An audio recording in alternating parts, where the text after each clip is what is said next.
met his wife Celia at college and married her in 1987. They have 3 children. Appreciate that.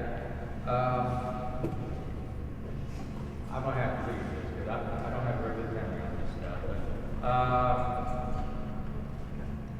Born in Holton, Kansas, grew up in the small town of Valley Falls, Kansas. He met his wife Celia at college and married her in 1987. They have 3 children. 2 of them who are currently attending high school, and the youngest daughter is in English school.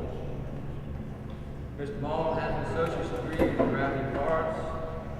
He also earned a bachelor's degree in mass communication and video production from Kansas State University in 2003. He has worked in a French shop, Lumbermill, cell phone plant, or is that cellophane? Cellophane plant. Need new glasses too. And the Maytag refrigerator manufacturing plant in Hermana. His small business owner in the newspaper and video production fields. He currently works as a teacher at Midwest Academy. So I'd like to welcome Mr. Mall and turn the floor over to him right at this moment.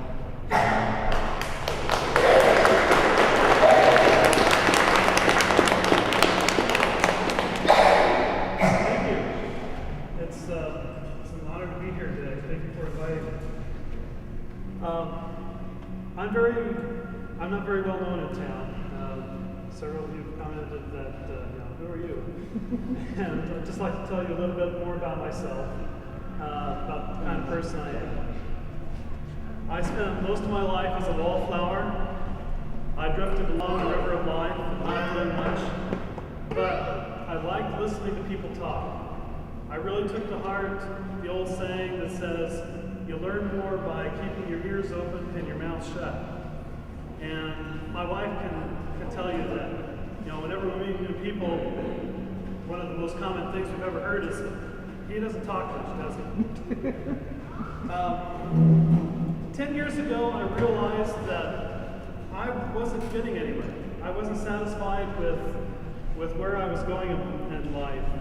Just working in a factory until my body was too worn out to enjoy whatever was left of my life didn't really appeal to me very much anymore. I went back to college, got my degree, like Richard said, and we moved to Iowa after that, but there really weren't a lot of jobs for a newly graduated video technician. So I went back and worked at the factory at Maytag. Let me back up a little bit. And I'm going to go back quite a ways back and talk about my faith a little bit. You need to know this to know what kind of person I am if you're going to vote for me for mayor.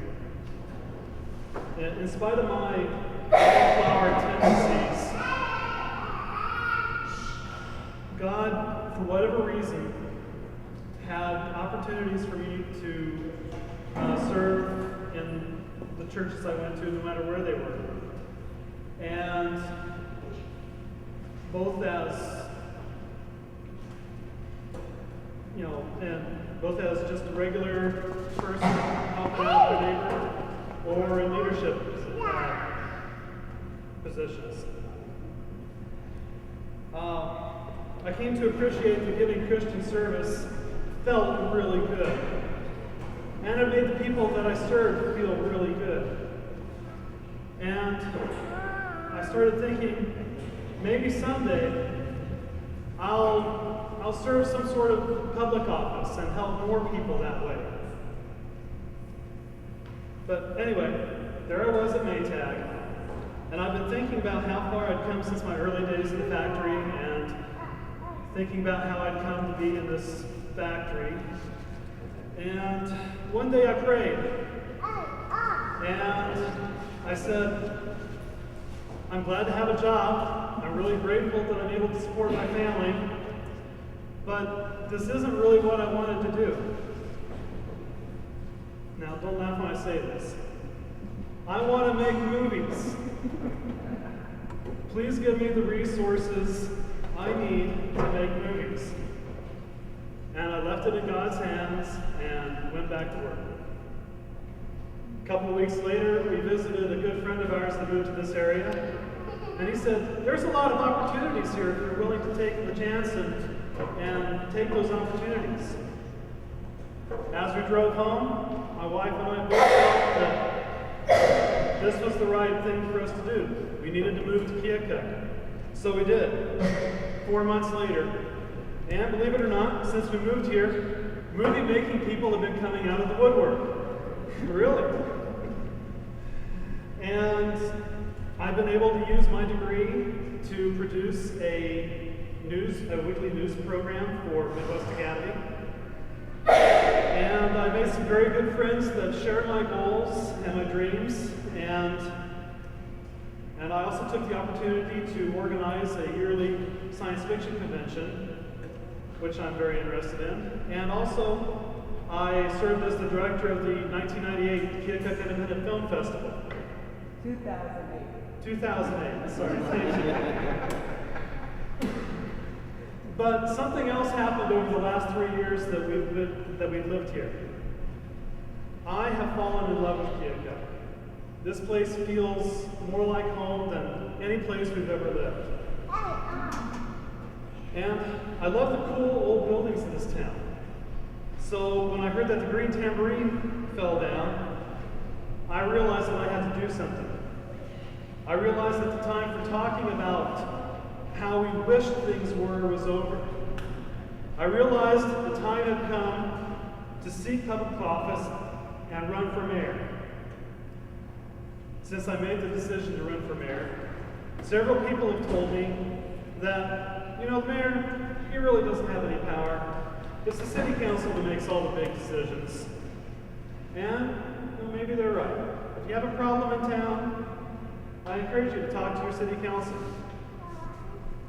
But the mayor does have influence and does have power that extends beyond the boundaries of Keokuk. And that is why the mayor of Keokuk is important. I've talked to a lot of people over the last couple of months, and 5 issues have come up over and over again. Number 1, streets. Yes, Keokuk has problems with streets. They've been ignored for a long time, but there is a plan in place to make improvements, and I feel like that we should just keep following that plan and let it continue. We can make that plan go faster, but that would mean more tax dollars, and I'm not in favor of that. The second issue that's always come up is our kids need something to do. And I feel that this is something that we need to encourage private entrepreneurs to take the initiative on. Or possibly make a public corporation that anyone in the city could buy stock in to help develop these facilities. And by doing so, claim a sense of ownership in it. With as many people that have raised this issue, I feel certain that if someone took advantage of this opportunity, it would be a very profitable one.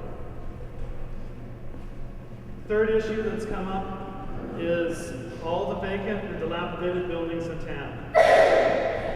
According to the Keokuk Vision Plan, there are ordinances on the books that can deal with these problems.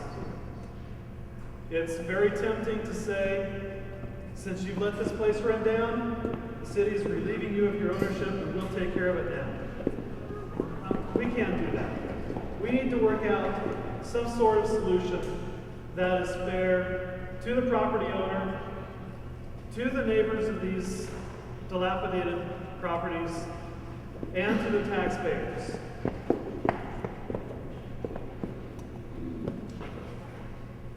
The fourth and fifth issues that have come up are really closely related. Jobs.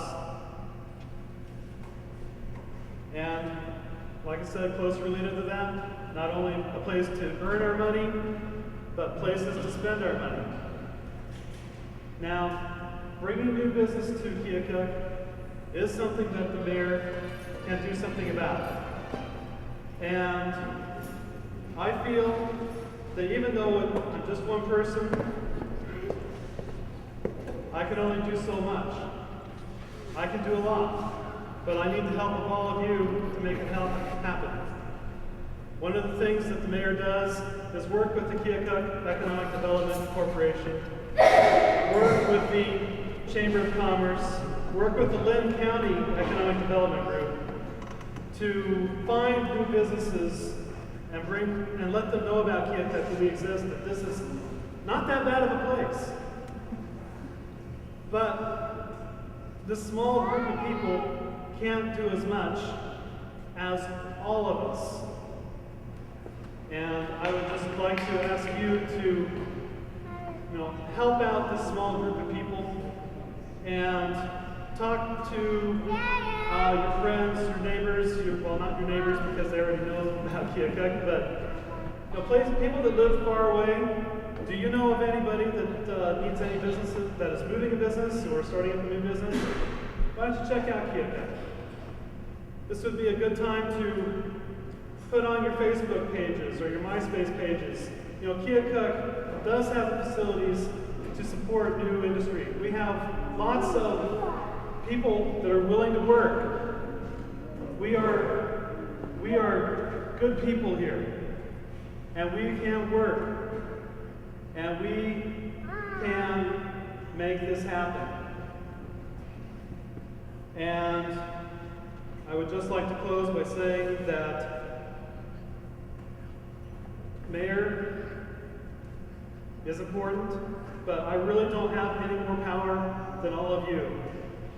And if I'm elected mayor, I will use that power to make Keokuk a great place. Thank you.